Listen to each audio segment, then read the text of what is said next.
Councillor তথা ৬ নম্বর বোর্ডের chairman তথা আসানসোল দক্ষিণ ব্লক ভাইস প্রেসিডেন্ট তথা বলতে গেলে আরো অনেক হয়ে যাবে। আড্ডায় আসানসোল মেয়র রিপ্রেজেন্টেটিভ আরেকটা নতুন পদ পেয়েছেন, আমাদের স্টপ করে তারা আর পছন্দ করার জন্য কেউ থাকবেন না। তো আমাদের সকলের প্রিয় মাননীয় ডক্টর দেবাশিস সরকার মহাশয়কে ডেকে নেব, ডাক্তারবাবুকে আমাদের সকলের প্রিয় ডাক্তারবাবুর বক্তব্য শোনার জন্য। ধন্যবাদ বর্ণনী। সবচেয়ে আগে আমি নতমস্তকে আপনাদের সকলকে প্রণাম জানাই যে আপনারা ৩-৪ ঘন্টা ধরে ঠান্ডাকে উপেক্ষা করো আজকে এই সভায় বসে আছেন। প্রত্যেককে আমার দিদিকে, আমার বোনেদের, আমার ভাইদের, আমার দাদাদের, কাকা এবং অগন্তি পথচলিত মানুষ যারা আজকে এই সভার অংশ। কারণ আমরা করেছিলাম একটা উন্নয়নের পাঁচালির জন্য শোভাযাত্রা, কিন্তু দেখা গেল কিছু সময়ের মধ্যে সেটা জনসমুদ্রে রূপান্তর করলো। এটাই হচ্ছে মানুষের ভালোবাসা, এটাই হচ্ছে মানুষের প্রকৃত ভালোবাসা একজন প্রকৃত জননেত্রীর জন্য, যার নাম মমতাময়ী মা মমতা বন্দ্যোপাধ্যায়। আপনাদের এই উপস্থিতি আজকে প্রমাণ করে দেয় 2026-এ শুধু আসন সংখ্যক কিনা বিজেপির প্রার্থীদের কোন সেফ সিট পশ্চিম বাংলায় নেই, এবং নো ভোট টু বিজেপি বলতে হবে না, কেন মানুষ তাদের প্রত্যাখ্যান করেছে। এইটা হলো সবচেয়ে বড় কথা। আমাদের মধ্যে অনেকেই উপস্থিত আছেন 38 নম্বর ওয়ার্ডের মাননীয় ওয়ার্ড সভাপতি মনোজ হাজরা মহাশয়, একটু আগে উপস্থিত ছিলেন আমাদের মধ্যে আসানসোল মিউনিসিপাল কর্পোরেশনের মাননীয় MMIC 4 বারের কাউন্সিলর মানসদা, এবং আমার সঞ্চালিকা বললেন কি সাধারণ জীবনযাত্রা। এইটাই তৃণমূল কংগ্রেস, এইটাই তৃণমূল কংগ্রেস, এইটাই তৃণমূল কংগ্রেস। যে দলের নেত্রী একটা হাওয়াই চটি এবং একটা শাড়ি, সেটা পুরো ভারতবর্ষকে আজকে মানুষের অধিকার পাওয়ার লড়াই লড়ছে, তো সেই দলের নেতা মানুষরা তো মানুষের কাছে এই আচরণে সবাই আশা রাখে। এবং আমাদের মধ্যে উপস্থিত ছিলেন আরো অনেকে রয়েছেন, আমাদের মধ্যে উপস্থিত 38 নম্বর ওয়ার্ড থেকে এসছে, 94 থেকে এসছেন, অভিষেক এসছে, ভাই অভিষেক রয়েছে, অনেকে এসছেন, 39 থেকে বিক্রমরা এসছে, প্রত্যেকে এসছে, এবং বক্তা কবি তেজস্বী বক্তা আমাদের মাস্টারমশাই রয়েছেন অভিষেক, এবং উনি বললেন রোগ ঠিক করা, কিন্তু অভিষেক বাবু মনের রোগ ঠিক করা যায়, জীবনের রোগ ঠিক করা যায় না। এই রোগ হচ্ছে অন্য রোগ, এই উনার লেগে গেছে রাজনৈতিক রোগ। আমি মানুষের কোনো কাজ করবো না, মানুষের সঙ্গে করবো বিশ্বাসঘাতকতা। আপনারা দেখবেন দিল্লির মানুষ ভোট দিয়েছিল বিজেপিকে, আজকে দিল্লির মানুষ, আমার সঞ্চালিকা বলেছেন এবং পূর্ববর্তী বক্তা বললেন ডক্টর শর্মিষ্ঠা, রুটি কাপড়া মকান, কিন্তু আজকে যেখানে যেখানে বিজেপি সরকার প্রতিষ্ঠিত হয়েছে সেখানে সাধারণ মানুষ, আমার আপনার মতো মানুষ, পথ চলতি মানুষ, যেখানে নিপীড়িত, শোষিত, অত্যাচারিত মানুষরা রয়েছেন, কেন এই সরকার মানুষকে শ্বাস নেওয়ার অধিকারটুকু কেড়ে নিচ্ছে, যেমন আমরা দিল্লির পলিউশনে দেখতে পাচ্ছি। এবং আমি চাল নাই, এটা আমাদের নয়, আমি দিল্লির পলিউশন নিয়ে বলবো। সেখানে বলতে হচ্ছে কি এখন মানুষ গাইছে पॉल्यूशन ही पॉल्यूशन है, सॉल्यूशन तो नहीं है, अगर सॉल्यूशन है उसका इम्प्लीमेंटेशन नहीं है। मास्क पहनो, बोलो लाइफ इज हेल। আজকে দিল্লির লোক গাইছে এবং বলছে। কিছুদিন আগে আমাদের প্রধানমন্ত্রী নরেন্দ্র দামোদর দাস মোদী পশ্চিমবঙ্গে ছিলেন ভোট চাইতে, একজন বয়োজ্যেষ্ঠ মানুষ তাকে বললেন, নরেন তুমি ফরেন চেন, দেশকে চেনো না, মরেছে কৃষক, মরেছে যোদ্ধা, তুমি কখনো কারোর সঙ্গে দাঁড়াওনি, তুমি কখনো কারোর পাশে দাঁড়াওনি। আপনাকে যখনই কোনো বিজেপি নেতা দেখা করবে দেখবেন সে বলবে জাতপাতের কথা, ধর্মের কথা। আমরা বলি একটা ধর্মের কথা, সবচেয়ে বড় যে ধর্ম সেটা হচ্ছে মানুষ ধর্ম, মানুষের উপর কোনো ধর্ম হয় না। এই জিনিসটা আমাদের মনে রাখতে হবে, মানুষ সবার উপরে, যেটা আমাদের মাননীয় দলনেত্রী মনে রাখেন। কারণ আমাদের যে সরকার তৃণমূল কংগ্রেসের, কেউ তৃণমূল কংগ্রেসের সরকার বলে না, বলে মা মাটি মানুষের সরকার, না বামফ্রন্টের সরকার, না বিজেপির সরকার, মা মাটি মানুষের সরকার। কারণ সেটা মানুষ তৈরি করেছে, অন্য কেউ তৈরি করেনি, তৈরি করছেন আপনারা, এই সরকারের অংশীদার আপনারা। কেবল তৃণমূল কংগ্রেস করে সেই মানুষ নয়, এই সরকারকে ক্ষমতায় আনে পশ্চিমবঙ্গের 8 কোটি মানুষ। আজকে সারা ভারতবর্ষের যদি কোথাও হয় যে নিপীড়িত, শোষিত, অত্যাচারিত, লাঞ্ছিত মানুষের যদি কোনো শহর থাকে, সেই শহর হচ্ছে এক অদ্বিতীয় মমতাময়ী মা মমতা বন্দ্যোপাধ্যায় এবং তার আমাদের দলের সেনাপতি মাননীয় অভিষেক বন্দ্যোপাধ্যায়।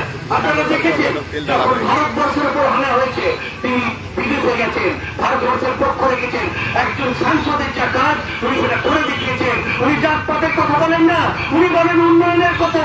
50,000 মানুষকে সেবাশ্রয়ের মাধ্যমে সেবা পৌঁছে দিচ্ছেন।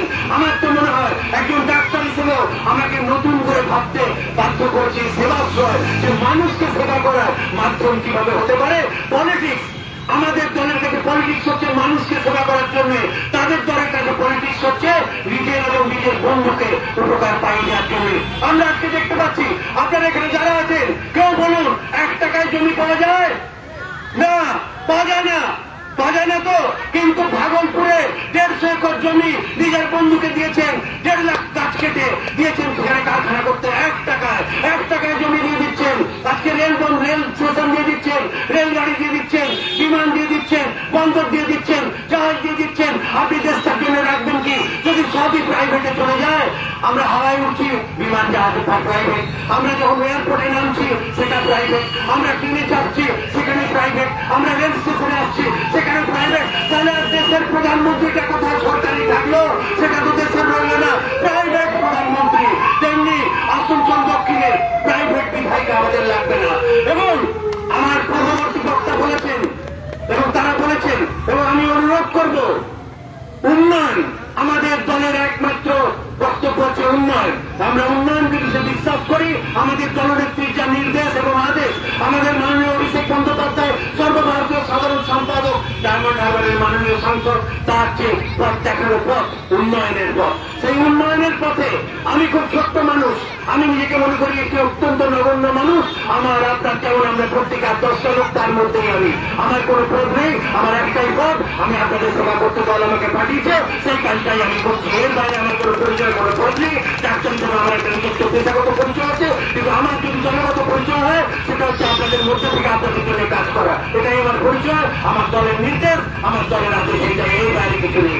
আমি দক্ষিণের মাননীয় বিধায়িকা তাকে অনুরোধ করব যে একদিন এইরকম জনসমাগমের মাঝে আমরা একটা উন্নয়ন নিয়ে ডিবেট করি, যেখানে আপনি বলবেন, আমি একটা ছোট্ট মানুষ বলবো, আপনি অনেক বড় মানুষ, আপনি বিধায়িকা, আপনারা প্রায় 3 লাখ মানুষের 22টা ওয়ার্ড, 5টা জিপি থেকে ভোট পেয়ে বিধায়িকা হতে হয়। তো আপনি হয়েছেন, মানুষ আপনাকে বিশ্বাস করেছিল। কিন্তু ম্যাডাম, একটা জিনিস মনে করবেন, এই মাটি পশ্চিমবঙ্গের মাটি, দুর্বৃত্ত মনে রাখো, এটা তৃণমূলের দুর্জয় ঘাঁটি, এটা আমাদের দিদির ঘাঁটি এবং অভিষেক বন্দ্যোপাধ্যায়ের ঘাঁটি। মানুষ কখনো করবে না ক্ষমা যে কাজ আপনি করেছেন। কেন মানুষ করবে না ক্ষমা? আমি বারবার বলি, পশ্চিমবঙ্গে কখনো বিশ্বাসঘাতককে ক্ষমা করা হয় না।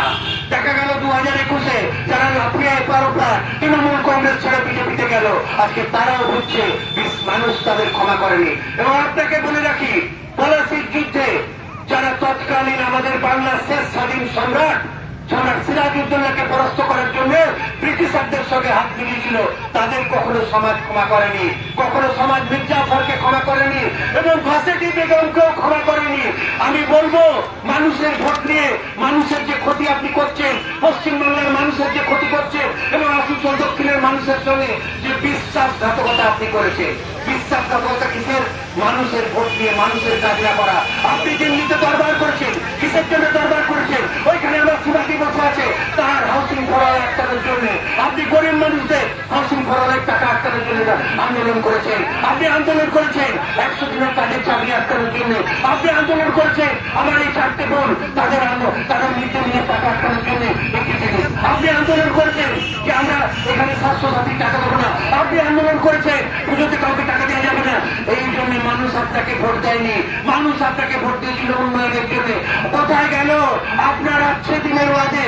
কোথায় গেল 2 কোটি বেকার আমার ভাইদের চাকরি? কোথায় গেল আমার দিদিদের ব্যাংক অ্যাকাউন্টে 15 লাখ টাকা?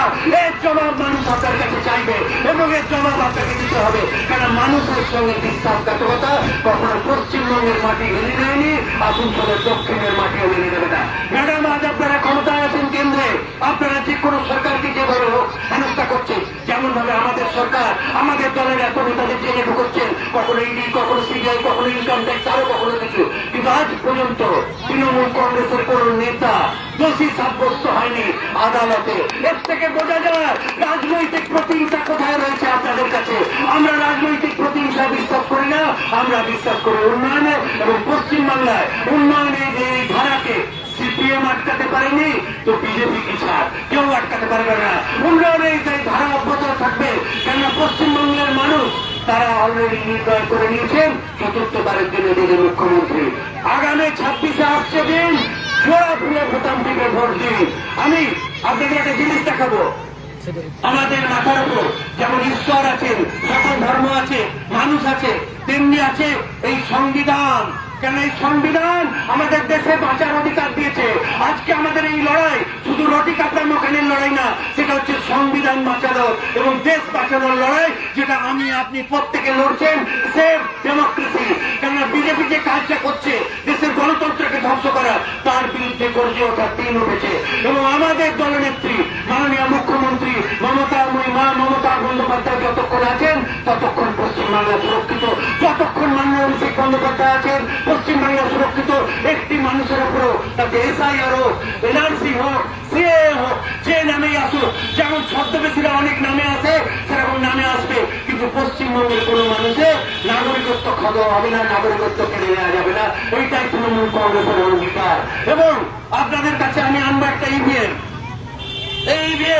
এই ইভিএমটা আপনারা খুব যত্ন করে দেখবেন, কেন আপনারা যখন 2026-এ ভোট দিতে যাবেন তখন মনে করবেন আপনার প্রতি কি বঞ্চনা করা হয়েছে।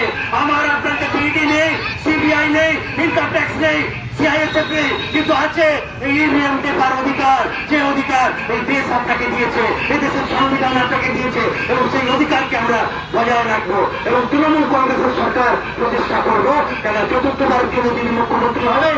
এবং ভবিষ্যৎ দিনে আমরা দিদিকে এত ভোটে জিতবো, এত বেশি ভোটে জিতে তৃণমূল কংগ্রেসের সরকার হবে যে ভবিষ্যতে আমরা সকলে দেখতে চাই দিদিকে ভারতবর্ষের প্রধানমন্ত্রী রূপে।